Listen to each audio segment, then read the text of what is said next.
lama-kelamaan organik di dalam kolam itu pasti akan tinggi, yang hasilnya nanti amoniaknya tinggi, seperti itu. Kemudian fluktuasi suhu yang ekstrim, jadi peningkatan suhu yang ekstrim. Nah, ini menyebabkan si ikan itu jadi stres dan mudah terserang dari Streptococcus. Penanganannya bagaimana? Penanganannya sama, menggunakan antibiotik.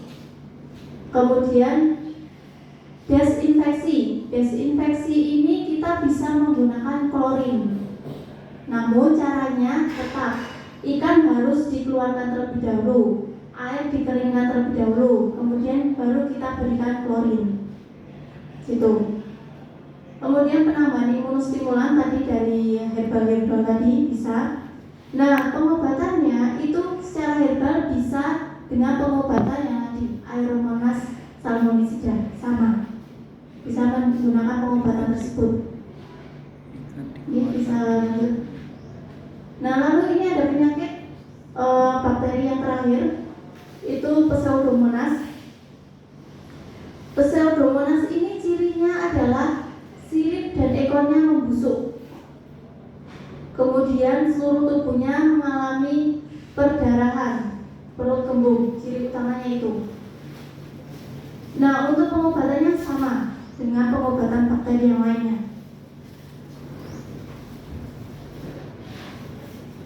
Baik, sampai di sini ada pertanyaan lagi tidak terkait bakteri, Bapak Ibu? Ya. Itu tadi yang pengobatan yang jenis herbal itu. Assalamualaikum warahmatullahi wabarakatuh. Waalaikumsalam warahmatullahi wabarakatuh. Yang saya hormati Ibu Nisa Hikmah dari Politeknik Perikanan.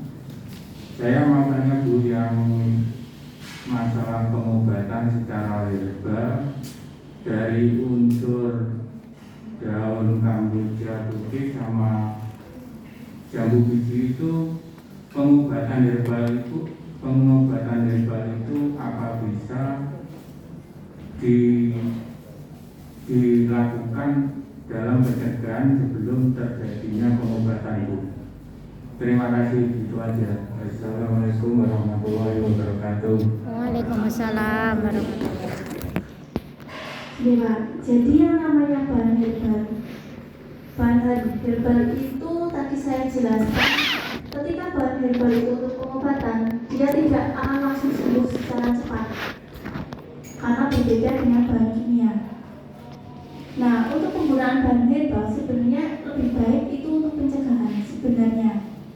Namun ketika di kondisi yang sudah mentok,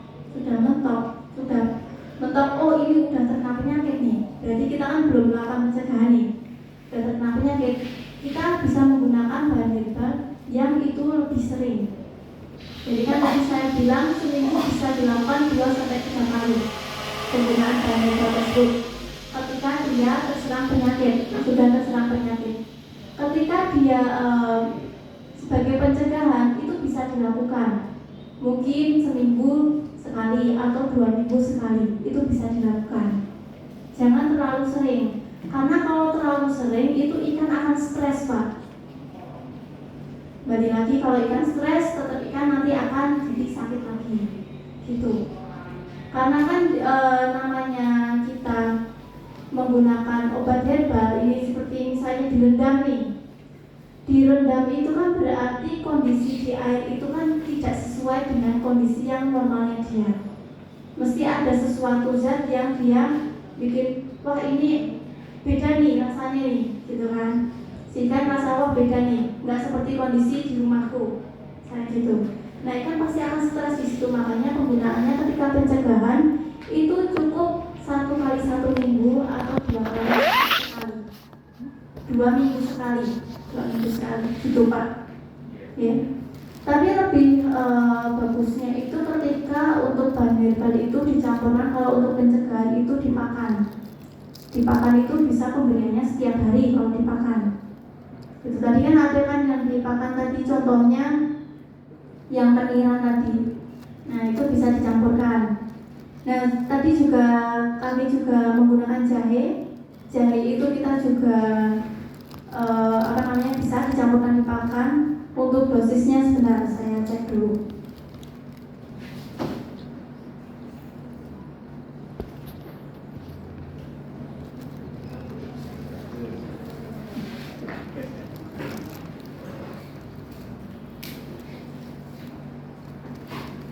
Dek, untuk dosisnya berapa, Dek?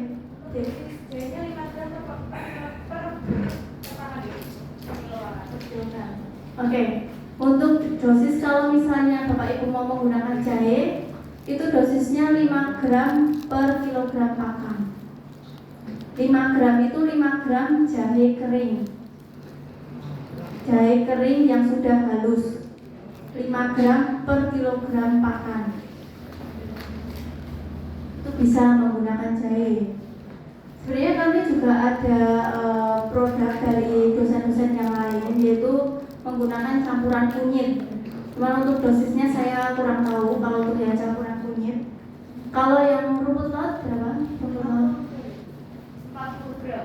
Kalau untuk yang rumput laut itu 40 gram per kilogram pakan.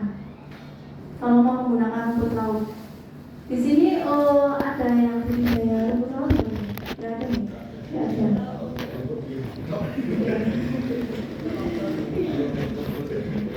Oke, mungkin kalau misalnya ada saudara yang dia budidaya rumput lautnya melimpah ruah, mungkin bisa diolah sebagai tambahan pakan, bisa dicampur pakan. Itu tadi dosisnya tadi 40 gram per kilogram pakan. Kalau rumput lautnya kering itu, Mbak. Ya, Bu, rumput laut memang dalam bentuknya kering. Dikeringkan terlebih dahulu, kemudian dihaluskan, baru nanti ditambahkan air, dicampur ke pakan yang dari pabrik itu tadi. Tapi jangan lupa ketika mencampurkan bahan-bahan herbal tersebut, itu harus ditambahkan tadi progol, perekat, supaya tidak lepas ketika masuk ke dalam air. Seperti itu. Baik, lanjut. Nah, sekarang kita akan bicara terkait parasit. Nah, parasit ini itu sering banget terjadi di budidaya air tawar. Parasit yang pertama itu adalah Myxobolus. Nah, Myxobolus ini contoh ciri paling menciri itu adalah ikannya di bagian ekor menjadi bengkok. Ada orang enggak? Ikannya jadi bengkok ini. Nek parasit berarti.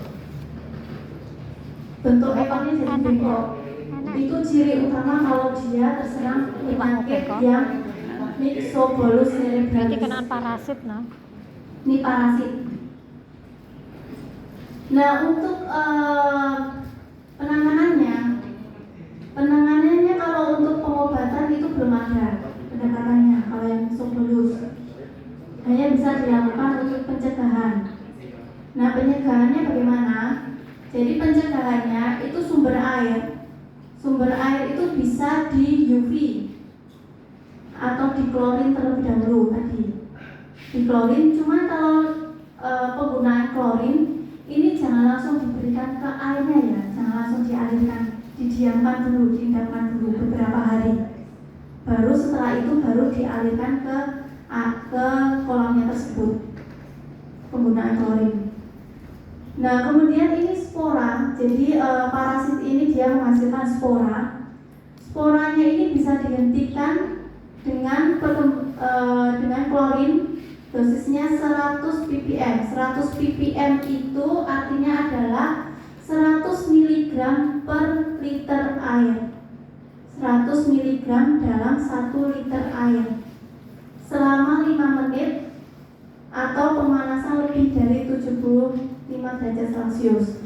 Nah, jadi yang dimaksudkan di nomor 2 ini adalah di bagian kolamnya, bukan ikannya.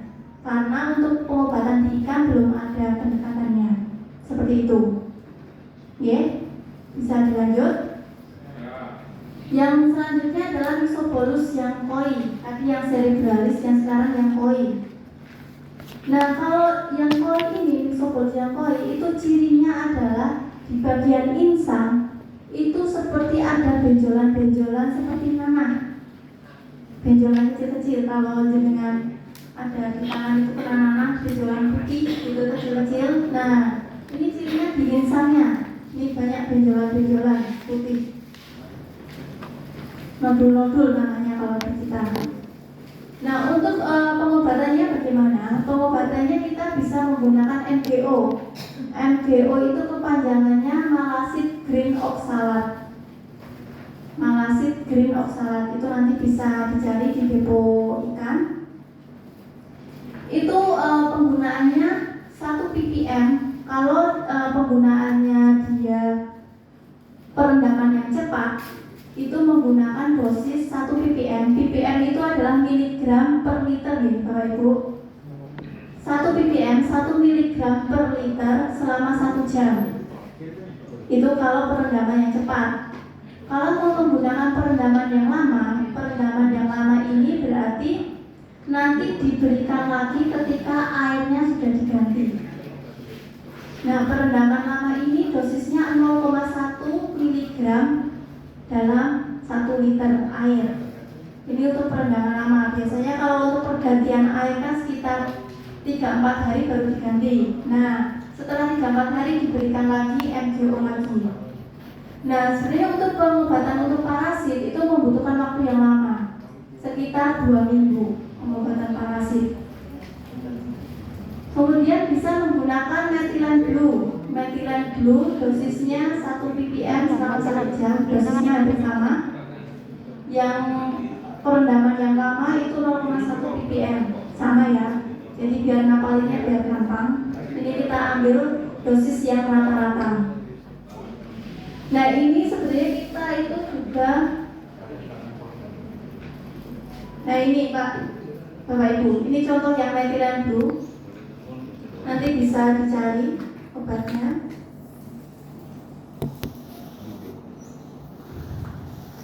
Seperti ini, cairannya seperti ini. Nanti bisa dicek di Tokopedia atau di depo ikan. Ini ada juga PK nanti untuk pengobatan yang lain. Kemudian ini ada juga yang akriflavin, itu juga untuk pengobatan parasit.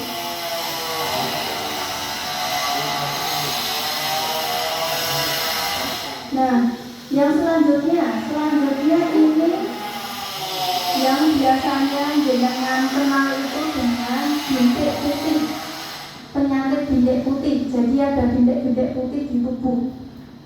Ini penyakit dari Ichthyopteris multifilus.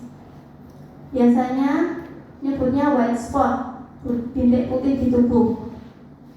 Nah, ini cara penanganannya bagaimana? Itu cara penanganannya dipertahankan suhu air lebih dari 29 derajat Celcius selama 2 minggu. Oke, lalu penambahan imunostimulan. Jadi airnya dinaikkan suhunya, kemudian imunostimulan diberikan, kemudian diberikan salah satu dari pengobatan ini antara PK, MGO, metilen blue atau formalin, salah satu. Kalau yang pertahanan suhu ini wajib dilakukan. Kemudian penambahan imunostimulan juga bisa dilakukan. Kalau yang di bawah ini 4 di bawah itu salah satu, dipilih salah satu. PK tahu Pak PK? Ya. Nah, ini nanti itu dosisnya hampir sama. Ngambilnya pakai yang 1 ppm dan 0,1 ppm. Kalau formalin ini 500 sampai 100 ppm selama 1 sampai 3 jam. Cuman kalau untuk formalin ini sangat tidak disarankan menggunakan formalin. Karena kalau misalnya Bapak Ibu nanti mau ekspor ikan, ini formalin akan terdeteksi ketika menggunakan pengobatan formalin. Dan kemungkinan besar akan ditolak oleh karantina. Jadi tidak bisa melakukan ekspor. Jadi lebih baik pemilihannya adalah PK atau MGO atau metilen blue. Namun dari pilihan tersebut paling aman itu itu adalah menggunakan yang MGO, Malasib Green Oxalate. Kalau menggunakan PK, ketika dosisnya salah menghitung dosis, itu ikannya langsung bahasanya kelabakan, langsung loncat-loncat keluar. Jadi merasa tidak nyaman dengan kondisi itu, langsung merasa terbakar ikannya. Nah itu kalau dosisnya tidak tepat yang PK. Jadi antara pilihan pengobatan itu yang paling aman itu menggunakan yang MGO. Ini dari beberapa pengalaman yang sudah kami lakukan. Itu. Lanjut Pak. Nah lalu untuk pengobatan herbal. Nah sekarang kita pengobatan herbal yang untuk parasit. Tadi kan pengobatan herbal untuk yang bakteri. Sekarang yang untuk parasit. Parasit ini kita bisa menggunakan daun pepaya atau bawang putih atau daun sirih. Itu bisa kita gunakan. Caranya gimana? Sama 2 gram daun yang sudah kering tadi, yang sudah kering yang daun pepaya, 2 gram daun pepaya yang sudah kering dilarutkan 100 ml air. Kemudian ikannya direndam 1 jam. Kalau yang bawang putih 25 mg yang kering, bawang putih yang kering dihaluskan, dicampur 1 liter air, ikan direndam selama 1 jam. Kalau yang daun sirih 2 gram daun sirih yang sudah kering juga dicampur 60 ml air, ikan direndam selama 12 jam. Itu pengobatannya secara herbal.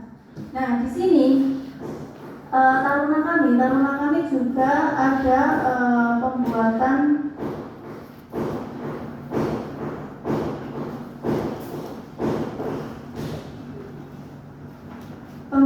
obat. Jadi kita sebutnya tablet obat ikan. Tablet obat ikan ini buatan taruna, kemarin sempat menang festival, juara 1. Nah, di sini tujuannya untuk apa? Dia untuk mengurangi stres, meningkatkan respon imun dan daya tahan tubuh. Nah, ini kandungannya itu ada kunyit, ada kencur, sama ada biji pepaya. Nah, biji pepaya ini diharapkan dia juga bisa sebagai antiparasit, supaya bisa mencegah parasit. Nah, ini caranya bagaimana?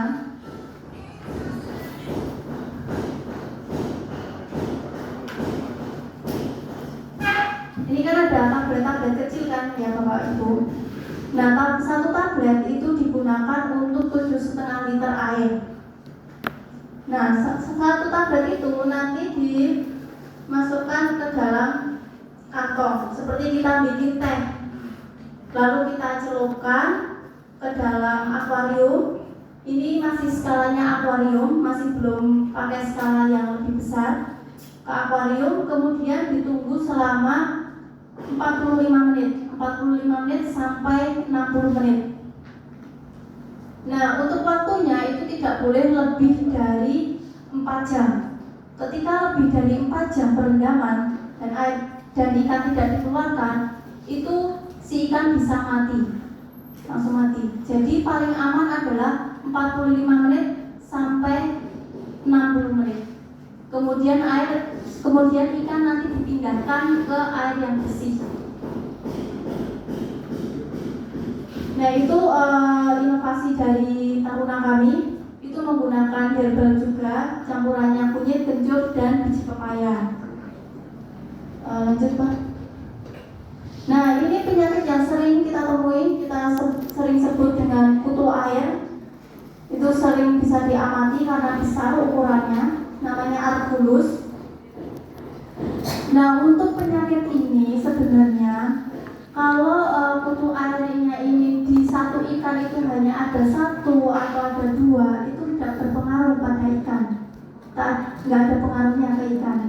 Cuman kalau dari 1 ikan itu sudah lebih dari 7 ekor Argulus, itu akan pengaruh ke ikannya karena si Argulus ini dia itu menyerap darah dari ikan. Jadi dia nempel di sini, dia bahasa gampangnya di sini ada buat yang nyedot darahnya. karena ukurannya kecil, jadi kalau 1 atau 2 dia nggak ada pengaruhnya. Tapi kalau ketika udah lebih dari 7, dia ada pengaruhnya di ikan. Jadi ikan jadi lemes, lama-kelamaan nafsu makannya hilang, kemudian gerakannya sudah tidak beraturan, akhirnya mati. Itu Argurus. Nah, caranya seperti apa untuk penanganannya? Penanganannya yaitu dengan air tersebut dikuras, kemudian diberi kapur. Kenapa? Karena ini untuk Argurus ini bisa berenang di air, jadi dia berenang bebas di air. Dia sesuka hati mau nempel di mana tuh dia suka hati. Kadang dia tidak hanya menempel di ikan, tapi nempel di bagian benda-benda di sekitar situ. Makanya perlu diberikan kapur. Kemudian kalau yang menempel di ikan itu sebenarnya cukup kita cabut dengan pinset. Pinset itu penjepit, bentuknya kayak penjepit bulu ketek, kalau tahu, yang ibu-ibu pasti tahu itu. Nah, untuk pengobatannya ini pilih salah satu saja tadi. Mau menggunakan garam dapur yang gampang, atau menggunakan PK, menggunakan MgO atau methylene blue. Nah, ini pilih salah satu. Paling gampang tetap menggunakan garam dapur. Karena kenapa? Kan ini kan ikan air tawar. Ikan air tawar itu pengobatannya dengan dengan air laut. Pengobatan paling gampang. Cara paling gampang seperti itu. Ketika ikan air tawar itu sakit, itu paling gampang kita obati dengan air laut. Nah, air lautnya bagaimana? Dengan penambahan garam. Namun dosisnya harus sesuai dan waktunya juga harus sesuai, karena kalau tidak sesuai itu si ikan yang hidupnya di air tawar itu lama-kelamaan dia bisa stres, mati karena nggak terbiasa hidup di air laut gitu. Nah, terus yang untuk PK, MgO dan methylene blue sama untuk dosisnya. Bisa dilanjut. Nah, ini untuk Lermea ini adalah kutu jarum. Tadi kalau Argurus itu dia bisa berenang bebas di air. Kalau ini dia yang disebut jarum berarti dia nusuk di tubuhnya.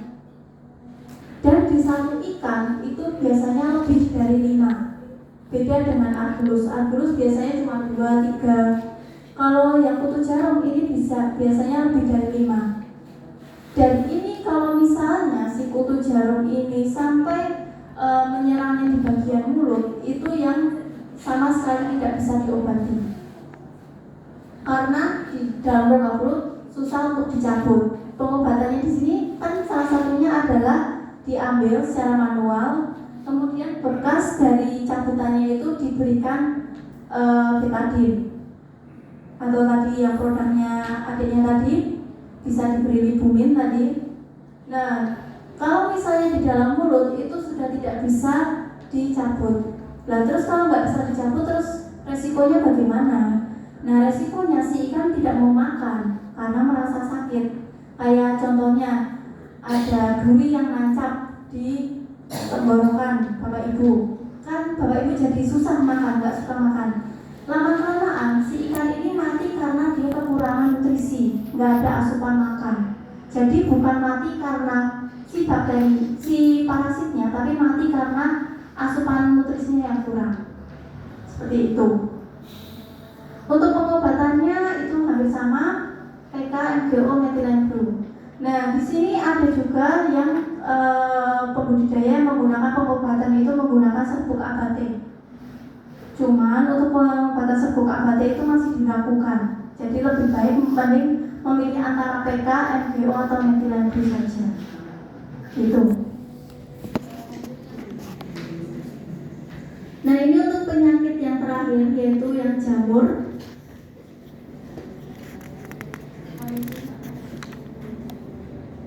Untuk yang jamur yang pertama ini penyakit jamur disebabkan oleh Aphanomyces. Ini awalnya dia hanya bintik-bintik merah di tubuh. Lama-kelamaan luka, borok. Nah, terus timbul adanya hifa. Hifa itu hampir seperti kapas. pernah lihat itu jamur di ikan? Ada yang pernah terserang penyakit jamur untuk ikan-ikannya? Bentuk jamurnya itu kalau jenengan pengen lihat itu seperti jamur kalau dibikin tempe. Nah, bentuknya seperti kapas-kapas itu. Nah, tapi kalau yang Aphanises ini warnanya kecoklatan. Nanti ada lagi yang bentuk kapasnya itu dia berwarna putih. Nah, yang ini agak kecoklatan. Untuk penanganannya hampir sama karena dia termasuk penyakit infeksi yang di bagian luar, sama seperti penyakit yang parasit tadi. Jadi pengobatan antara penyakit parasit dengan jamur itu hampir sama. Jadi menggunakan PK, menggunakan NGO. Nah, formalin ini agak dihindari ya untuk yang penggunaan formalin. Nah, untuk pencegahannya itu tadi pengeringan, pengapuran, disinfeksi gitu. Untuk karantina ikan ikan yang sakit itu dikarantina. Lalu ikan yang sudah mati itu dibuang. Nah, untuk buangnya jangan sembarangan buang, lebih baik dikubur. Itu dibuatkan lubang kemudian dikubur. Lanjut Pak. Nah, ini kalau yang bentuk kapasnya putih sampai putih kecoklatan. Kalau yang tadi coklat, yang ini putih. Nah, ini disebabkan penyakitnya saprolegnia. Ini untuk cara penanganannya sama, hindari stres. Kemudian pertahankan suhu di 28 derajat Celcius. Nah, terus bisa menggunakan MgO, pilihannya MgO, formalin, dan garam dapur. Paling gampang menggunakan garam dapur. Tadi untuk ppm tadi miligram dalam 1 liter. Lanjut. Nah, ini ada penyakit jamur yang lain, yaitu Brachyomycosis. Itu cirinya di bagian insangnya. Kalau yang tadi, yang dua penyakit jamur tadi itu di tubuh. Di tubuh tadi ada bentukan seperti kapas, yang satu warnanya coklat, yang satu warnanya putih. Kalau ini itu di bagian insang, insangnya membusuk. Hampir mirip-mirip dengan tadi yang koi herpes virus tadi, yang virus. Tadi kan juga insangnya juga membusuk. Nah, terus untuk penanganannya hampir sama. Nah, di sini untuk dari hifa itu bagian dari jamurnya.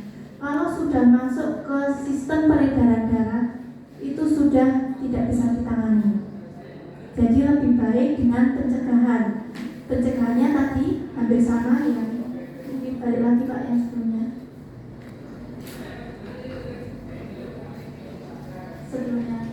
Nah, pencegahannya bisa menggunakan pengeringan, pengapuran, kemudian didesinfeksi. Dan karantina ikan yang sakit dan ikan yang sudah mati dikubur. Itu. Ini sudah selesai ya. Oke, ini yang terakhir untuk intermezzo saja. Ini adalah produk-produk yang dihasilkan oleh taruna-taruna kami. Jadi ada probiotik, kemudian ada pakan herbal, kemudian ada tablet herbal juga, kemudian ada obat tetes juga. Jadi yang modelnya hampir seperti ini, jadi yang tinggal langsung tetes ke air, tidak perlu mengukur. Ini yang sudah kami lakukan selama 3 tahun terakhir ini, mengembangkan produk-produk dari herbal supaya harapan kami untuk penggunaan dari antibiotik bisa dikurangi, supaya lingkungannya juga lebih baik. Itu mungkin ada yang ingin ditanyakan Bapak Ibu? Iya Pak.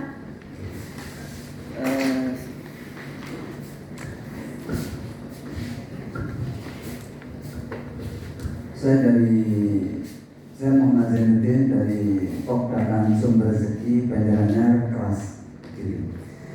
Mengingat sekarang ini kan lagi musim yang ekstrim, artinya hujan kuat, tentunya itu memberikan pengaruh pada kualitas air. Terus biasanya penyakit ikan yang terjadi di komunitas kami, komunitas basicnya kan ikan gurami. itu biasanya tadi apa itu?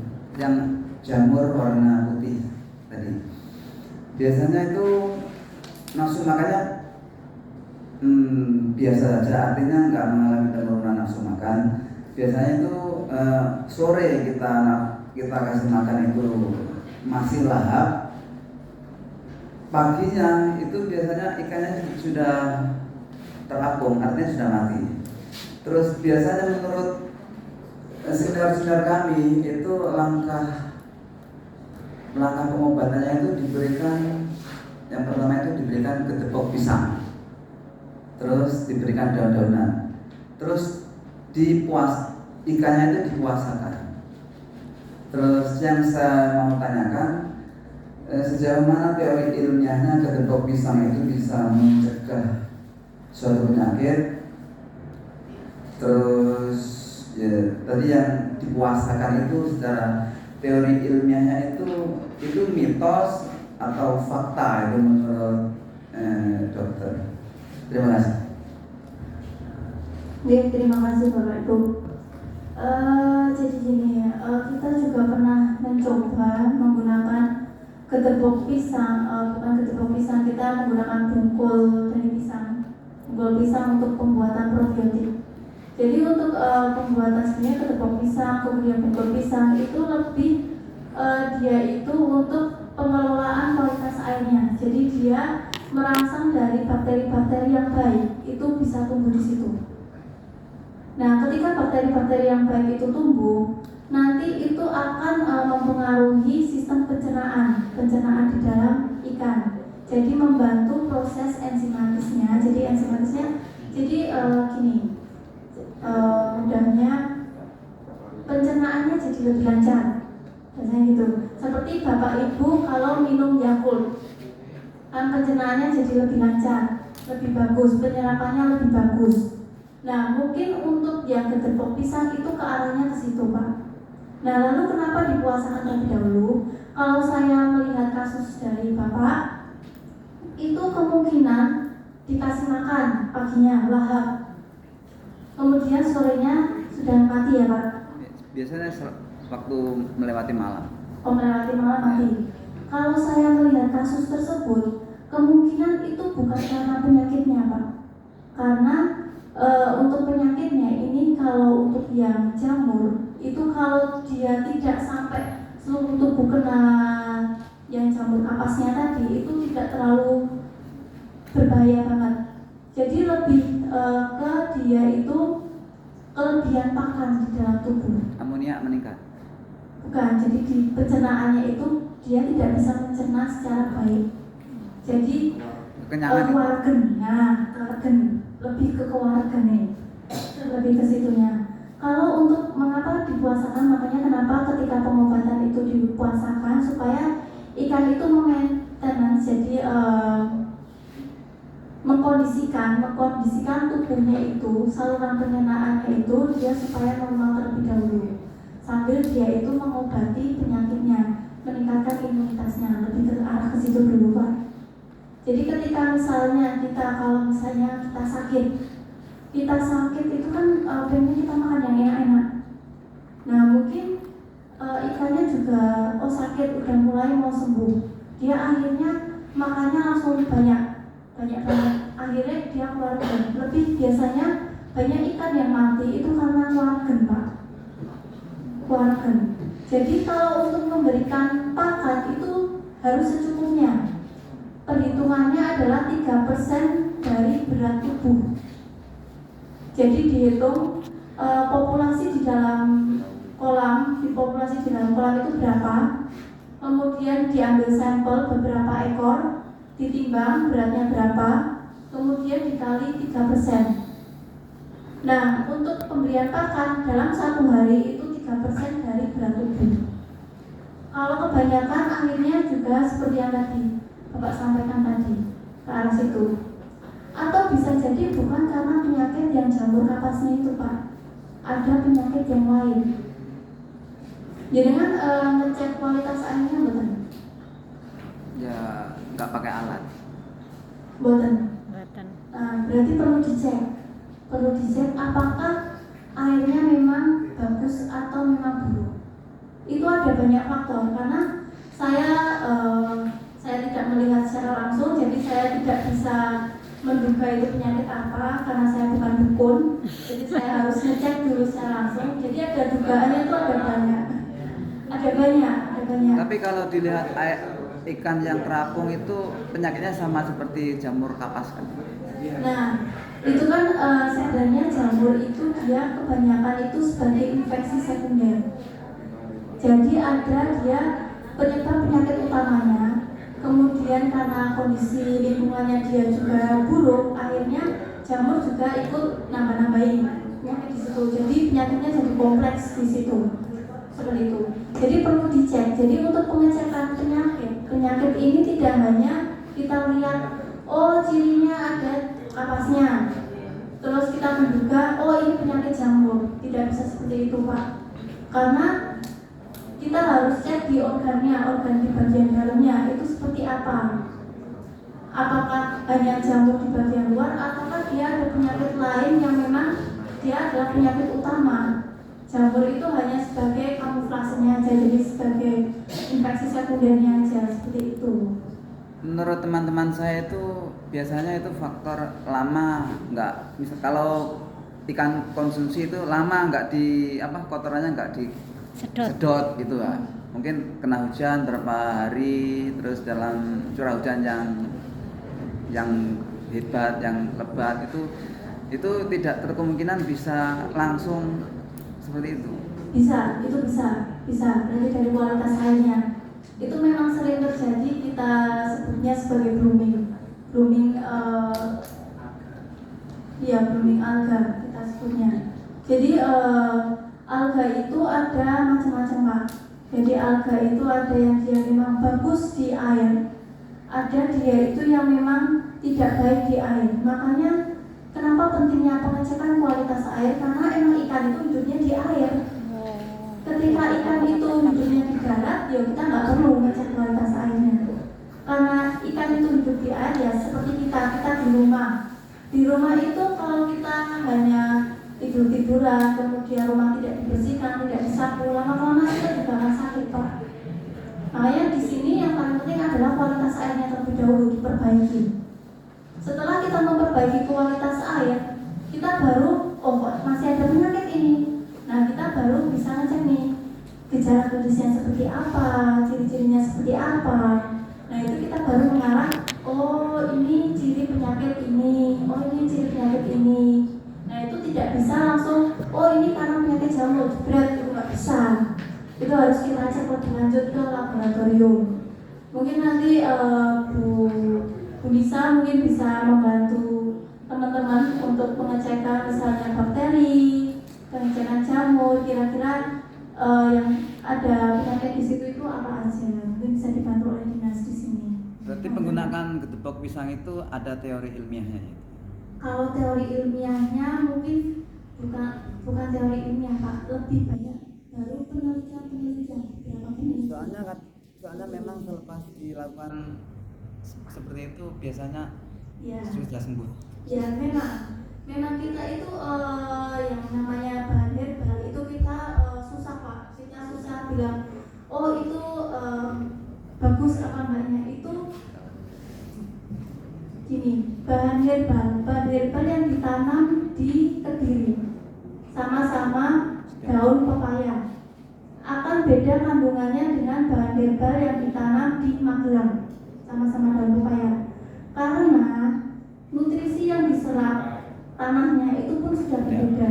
Makanya saya tidak bisa mengatakan bahwa ada teori ilmiahnya gedebok pisang. Mungkin di daerah Kediri gedebok pisangnya memang bagus untuk pencegahan hal tersebut, tapi hal tersebut belum tentu bisa diterapkan di Sidoarjo gitu, karena senyamannya yang ada di dalam itu sudah berbeda. Walaupun perbedaannya tidak terlalu signifikan, itu ada perbedaan, Pak, seperti itu. Nonton nih, Pak. Ya, ada lagi? Sama.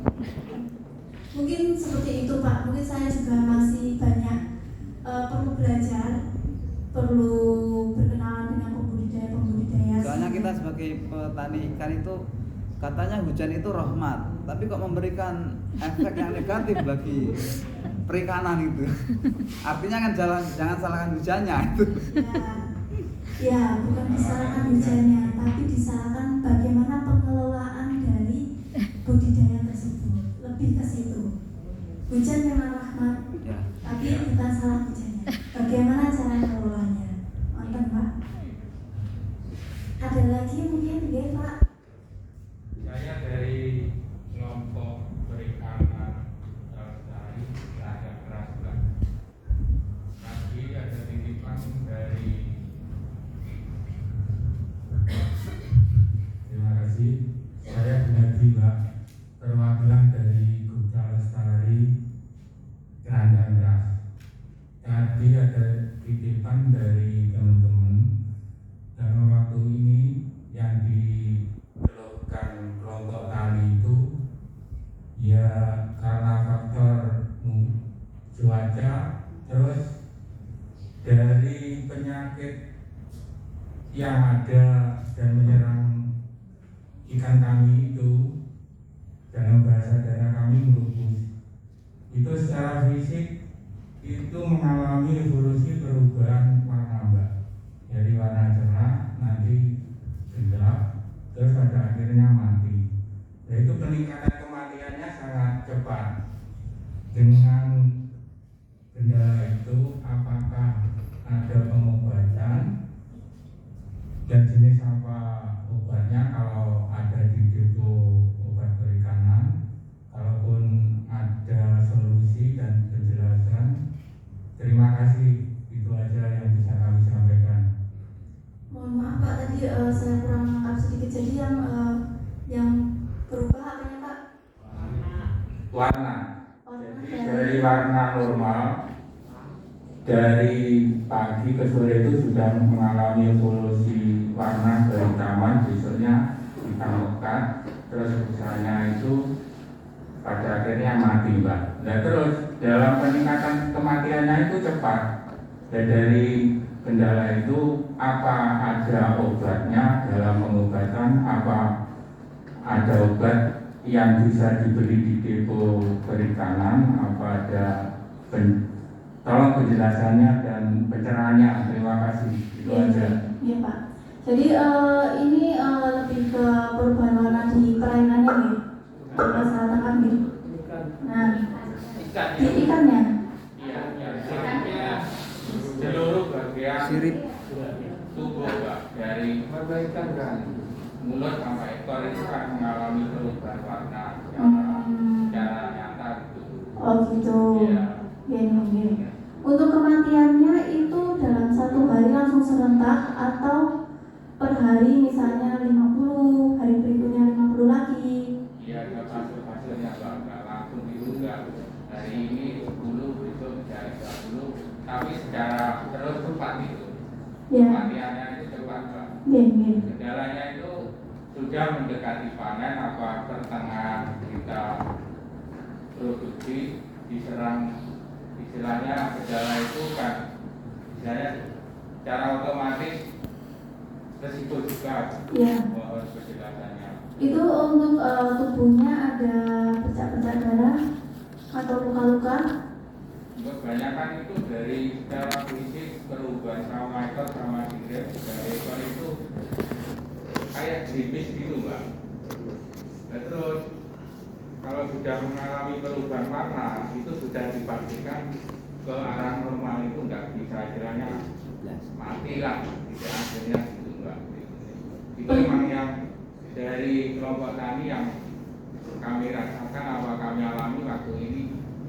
Pernah sempat itu Pak dilihat yang bagian dalamnya?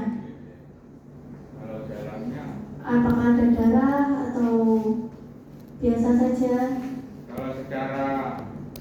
kalau secara teknis belum, Mbak, ya, secara kasat mata itu keluarnya. Kalau bagian dalamnya ya kurang detail itulah gitu. Dari besarnya itu, Mbak. Terima kasih. Oke, kalau saya mengarahkan dari penjelasan jenengan, karena saya tidak melihat langsung, itu mungkin kemungkinan besar itu karena bakteri, Pak. Karena kan dari kematiannya pun juga ngoten ya Pak. Nah itu kemungkinan ke bakteri. Bakteri memang pengobatannya kalau untuk ke bakteri memang itu benar bakteri, itu harus dicek dulu Pak, lab, cek ke lab, dicek apakah benar itu karena bakteri tersebut. Nah kalau memang karena bakteri memang pengobatannya di antibiotik. Kalau sudah kondisinya memang parah seperti itu, kita mau menggunakan bahan herbal itu sangat susah. Tetap kita menggunakannya antibiotik. Cuman permasalahannya itu kan mendekati panen ya Pak. Gitu. Nah, kalau mendekati panen biasanya itu kalau kita menggunakan antibiotik itu kita harus tunggu sekitar 21 hari terlebih dahulu sebelum kita panen. Dari hari terakhir menggunakan antibiotik itu harus kita tunggu. Nggak bisa kita langsung kita langsung panen gitu, nggak bisa. Cuman kalau misalnya langsung dipanen itu masih bisa terjual buatan Pak. Ya kalau terjual masih Mbak, tapi dalam di kalkulasi operasionalnya ya kalau dari biaya operasionalnya kalau bicara masalah materi gitu. Mungkin berarti ke arah pencegahan terlebih dahulu. Arah pencegahan, coba kolamnya dikeringkan terlebih dahulu, dikeringkan kemudian dikapur, kemudian didesinfeksi. Desinfeksi itu bisa menggunakan ada produk di depo ikan itu namanya Despan kalau nggak salah. Itu untuk desinfeksi. Itu nanti setelah dikeringkan dikapur kemudian didesinfeksi. Kemudian setelah itu baru diisi air yang baru. Kalau memang masih terjadi seperti itu lagi, berarti kemungkinan besar dari sumbernya Pak. Apakah ada kesalahan dari sumber? Karena bisa jadi itu juga karena dari logam berat. Sumber airnya dari mana? Sumur. Nah, coba dicek sumurnya. Logam beratnya seperti apa? Bisa jadi karena kandungan logam beratnya itu. Jadi ada dua kemungkinan, antara itu bakteri atau itu karena logam berat. Mengenai. Jadi lebih ke pengolahan airnya terlebih dahulu diperbaiki.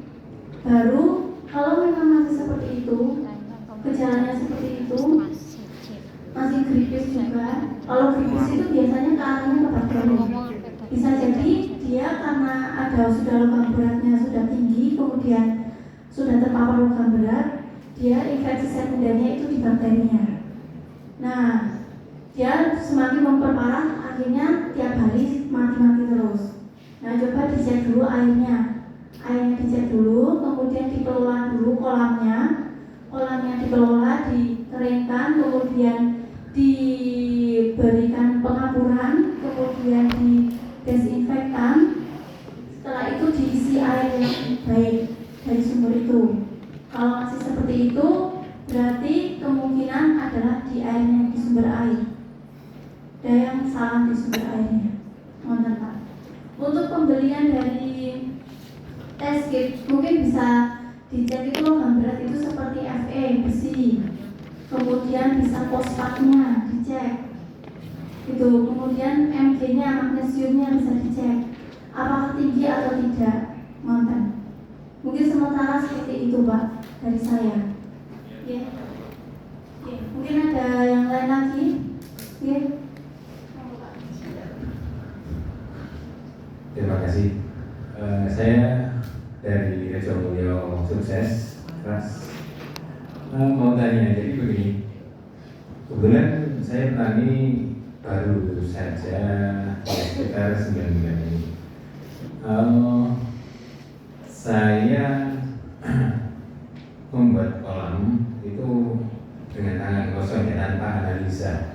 Karena mungkin bapak-bapak juga seperti itu. Karena apa? Ya, kita ini sebenarnya untuk bagaimana kita berusaha ya di sini. Nah, sebenarnya dari dinas itu sudah menyediakan fasilitas fitness, cuman kadang-kadang kita itu datang ke sini mungkin agak jauh dan sebagainya. Nah, yang ingin saya tanyakan dengan tangan kosong itu tadi, mungkin ya di sini saya ingin menanyakan bagaimana sebelum ikan kita itu kena penyakit, mungkin ada kiat-kiat, ya, ada kiat-kiat dari dokter bagaimana agar perawatan ikan kita itu bisa sehat sampai menjelang panen. Itu saja. Terima kasih. Untuk rencana kolamnya itu pakai kolam apa Pak jenengan? Terpal. Untuk budidayanya ikan gurame. Untuk budidayanya itu pembeningan atau pembesaran? Pembesaran. Berarti dari usia itu kan dengan ngambil. Kemarin dari usia kita bulan yang pada ini bulannya berapa tes? Oh iya. Nah kalau untuk kiat-kiatnya itu yang harus jelasnya, yang harus dipastikan oleh Bapak Ibu. Untuk kiat itu saya tidak bisa memberikan kiat karena setiap daerah itu berbeda-beda, permasalahannya berbeda, alat-alatnya juga berbeda, kondisi dari tempat budidayanya itu juga berbeda. Yang penting itu adalah yang pertama diusahakan airnya mengalir dari sumber yang bagus. Sumbernya dari mana Pak? Sumbernya? Rata-rata sumber dari sumber Bogor. Nah berarti seperti Bapak yang sebelumnya tadi perlu dicek terlebih dahulu sumur bornya itu layak tidak untuk pengujian untuk untuk budidaya ikan. Karena rata-rata itu kalau menggunakan sumur bor itu FE-nya tinggi. Rata-rata beberapa teman kami yang memiliki usaha budidaya itu selalu mengecek FE dan ternyata hasilnya FE-nya tinggi. Akhirnya banyak ikan-ikan yang mati. Nah itu harus dicek terlebih dahulu Pak, FE-nya seperti apa. Tadi kan ada cara nih, kalau FE-nya tinggi, cara nanggulanginya bagaimana? Yaitu dengan pemberian EDTA. Diberikan EDTA, itu nanti dicampur seperti pemberian klorin. Nah, ditunggu 1 minggu, baru setelah itu airnya dialirkan. Itu yang pertama, dari airnya. Kemudian dari lingkungan sekitarnya. Lingkungan sekitarnya itu Bapak perlu cek terlebih dahulu. Di sekitarnya jenengan itu pernah ada penyakit tidak? Itu perlu dicek. Karena itu nanti akan mempengaruhi. Ketika suatu wilayah itu pernah terserang penyakit, berarti kemungkinan besar punya Bapak bisa terserang penyakit tersebut. Seperti itu. Jadi pencegahannya seperti apa? Bisa. Bapak kalau mau menggunakan obat-obat herbal untuk pencegahan bisa. Dari awal ketika benih datang itu bisa ditreatment dengan obat herbal. Namun jangan terlalu sering Pak. Gitu. Kemudian ditingkatkan dari kualitas pakannya. Kualitas pakannya dengan penambahan vitamin atau penambahan yang bahan-bahan herbal tadi yang dicampur di pakan komersial supaya ikannya dari awal itu daya tahan tubuhnya sudah terbentuk, sudah bagus gitu. Nah kemudian kondisikan kalau misalnya membuat kolam itu jangan lupa kanan kirinya diberikan jaring supaya tadi predator-predator itu tidak masuk, apalagi menggunakan terpal. Ketika menggunakan terpal, kalau misalnya ada piting atau misalnya tikus yang menggigit, nah itu akan bocor. Kalau bocor itu nanti bahan organiknya akan naik. Nah itu bisa menyebabkan amonia di situ. Nanti bisa menyebabkan blooming alga juga di situ. Nah itu perlu dipastikan juga karena kan ini di lapangan luas nih. Nah terus dari situ benihnya Pak, benihnya perlu dicek, harus benih yang sehat. Biasanya kalau benih yang sehat itu gerakannya lincah. Nah untuk benihnya itu harus dilihat dulu waktu proses aklimatisasi. Aklimatisasi itu adaptasi adaptasi itu dicek dulu apakah banyak yang mati atau tidak, itu dicek dulu. Kalau banyak yang mati berarti benih yang dibeli itu berarti kemungkinan cari benih yang lain itu. Kalau untuk obat-obatan sebisa mungkin kalau misalnya tidak membutuhkan banget obat kimia, jangan menggunakan obat kimia. Nah terus untuk pencegahannya mungkin kita bisa menggunakan penambahan probiotik. Probiotik itu di depo ikan banyak itu probiotik jenisnya yang cocok untuk ikan gurame. Itu mungkin seperti itu dulu Pak sementara dari saya. Nonton ya. Mungkin ada yang lain? Ya, mau Mas? Assalamualaikum warahmatullahi wabarakatuh. Waalaikumsalam. Sebelumnya saya dari kelompok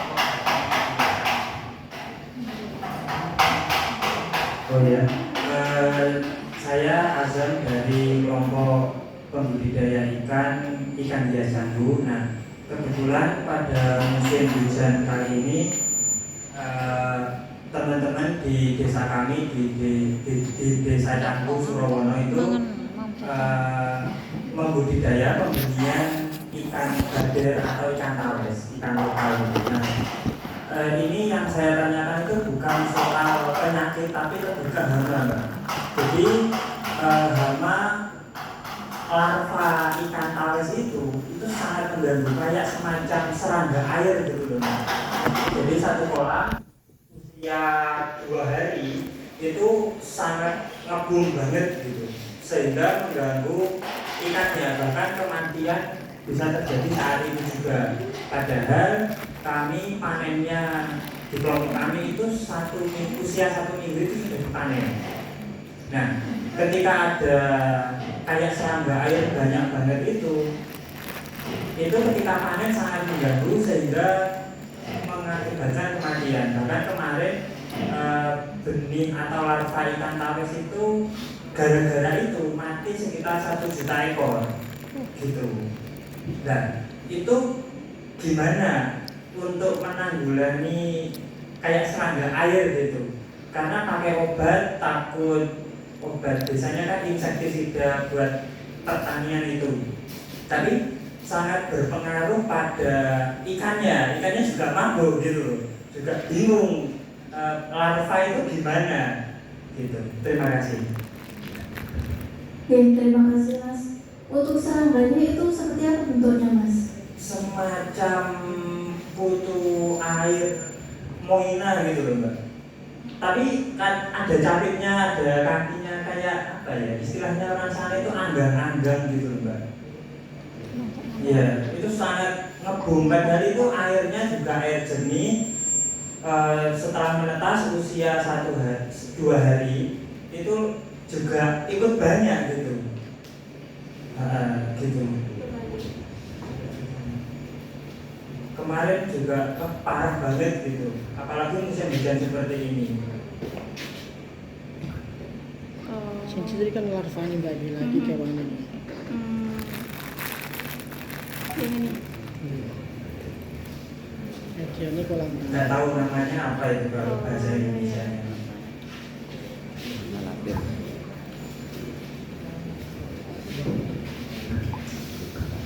Oke, baik. Saya tidak begitu tahu itu serangannya apa karena nggak terlalu kelihatan. Cuman biasanya untuk penanganan yang hama-hama seperti itu kita harus benar-benar menguras dari kolamnya tersebut. Kolamnya tersebut harus dikuras. Nah, untuk penanganannya bisa. Di sini kan banyak tembakau ya, banyak tembakau kan? Ya. Nah, tembakau itu kan kandungan nikotinnya tinggi. Nah, nikotin itu dia bisa membasmi dari hama-hama tersebut. Namun syaratnya tadi tidak ada ikan di situ. Harus dikeringkan, kemudian diberikan si nikotin tersebut, direndam nikotin dengan tinggi paling sekitar air itu 5-10 cm. 5-10 cm aja. Nah, diberikan nikotin. Nah, tembakau tersebut disebar. Nah, terus ditunggu sampai sekitar 1 minggu. Nah, kan terjadi penguapan nih, ikan akan airnya akan terkuras ya, terjadi penguapan. Nah setelah itu dibilas dengan air yang bersih. Airnya, sumber airnya dari mana, Mas? Itu dari sungai, itu sudah dari kayak sarangan gitu. Memang kolamnya itu dasar sama bumbunya itu lumbuh, kolam kayak tambak itu, tempat. Iya. Kalau untuk air yang masuk itu ada penyaringan tidak? Ada. Sudah disaring. Air masih bisa lolos. Ya masih bisa lolos ya. Ya, bisa dicoba menggunakan tadi tembakau nanti disebar di kolam itu ditunggu 1 minggu, kemudian sampai airnya itu kering, kemudian dibilas dengan air bersih, kemudian dibuang lagi, baru diisi air, baru diisi ikannya. Seperti itu, bisa dicoba seperti itu. Kita pernah melakukan penelitian yaitu untuk menghilangkan hama tersebut itu kita menggunakan getah mangrove.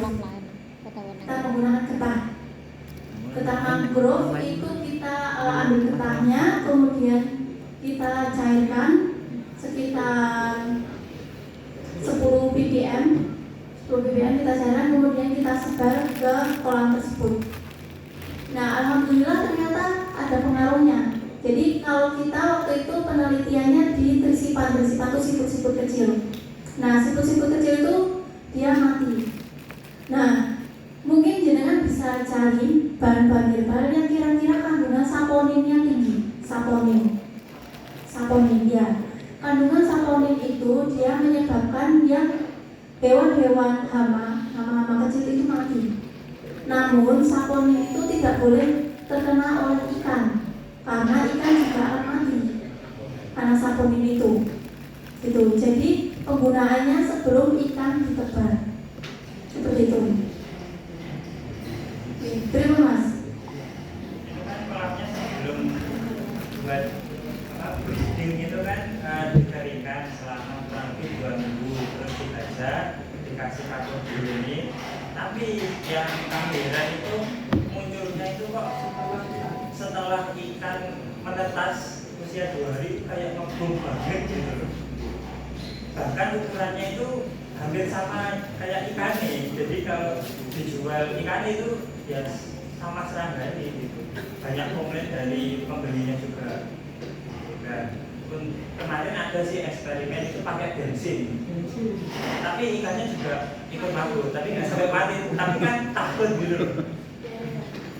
Ya, mungkin nanti jenengan bisa kontak dengan saya. Mungkin untuk lebih lanjutnya, untuk saran sementara mungkin menggunakan itu Mas, bisa menggunakan tembakau atau menggunakan kalau enggak ada akar kuning mungkin ya akar kuning, akarnya itu bisa digerus, nanti juga hasilnya seperti getah itu juga bisa digunakan ditebar di kolam tersebut.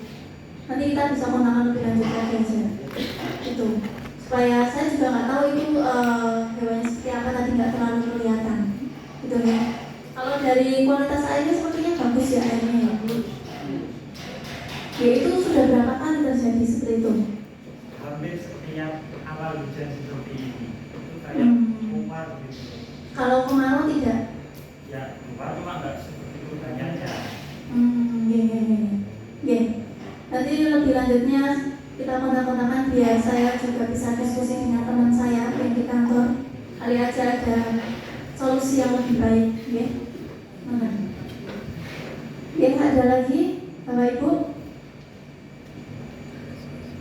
Kalau sudah tidak ada, berhubung waktu sudah siang, mungkin waktunya sholat, mungkin saya akhiri. Kalau saya ada salah-salah kata, saya mohon maaf.